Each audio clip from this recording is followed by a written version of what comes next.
খবৰ আপোনালোকক অন্য এটা ভিডিঅ'লৈ সকলোকে স্বাগতম জনাইছো।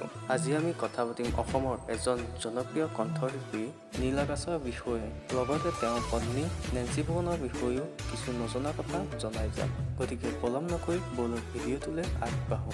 এনেকুৱা জনপ্ৰিয় কণ্ঠশিল্পী নীল আকাশৰ প্ৰকৃত নামটো হৈছে সঞ্জয় দাস, কিন্তু তেওঁক সকলোৱে নীল আকাশ বুলি চিনি পায়। নীল আকাশৰ জন্ম হৈছিল 1991 চনৰ 15 নৱেম্বৰ তাৰিখে। তেওঁৰ বৰ্তমান বয়স হৈছে 31 বছৰ। তেওঁৰ জন্মস্থান হৈছে তিনিচুকীয়া। এনেকুৱা নীল আকাশৰ এডুকেশ্যন আৰু কোৱালিফিকেশ্যন হৈছে তেওঁ গ্ৰেজুৱেশ্যন কমপ্লিট কৰিছে তিনিচুকীয়া কলেজৰ পৰা। নীল আকাশৰ প্ৰথম জনপ্ৰিয় গীতটো হৈছে বিহুৱানৰ এলবামৰ মাছলৈ গৈছিলো গীতটো।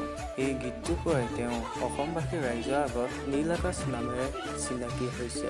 এনেকুৱা নীল আকাশৰ পত্নীৰ নাম হৈছে নেন্সী ফুকন। নেন্সী ফুকনৰ জন্ম হৈছিল 1991 চনৰ 12 জানুৱাৰী তাৰিখে। তেওঁৰ বৰ্তমান বয়স হৈছে 31 বছৰ। তেওঁৰ জন্মস্থান হৈছে মাৰ্ঘেৰিটাত। নেন্সী ফুকনৰ এডুকেশ্যন আৰু কোৱালিফিকেশ্যন হৈছে তেওঁ চানমাৰী স্কুল মাৰ্ঘেৰিটাৰ পৰা হাই ছেকেণ্ডাৰী কমপ্লিট কৰে। পাছত NEX বুলৰ কলেজ ডিব্ৰুগড় ইউনিভাৰ্চিটিৰ পৰা ল' কমপ্লিট কৰে। ফেনসকল ইয়াই আছিল অসমৰ জনপ্ৰিয় কণ্ঠশিল্পী নীল আকাশ, লগতে তেওঁৰ পত্নী নেন্সী ফুকনৰ কিছু নজনা কথা জনালো। গতিকে ভিডিঅ'টো চাই ভাল পালে লাইক এটা কৰি দিব। এতিয়ালৈকে চেনেলটো ছাবস্ক্ৰাইব কৰি ল'ব। Thank U.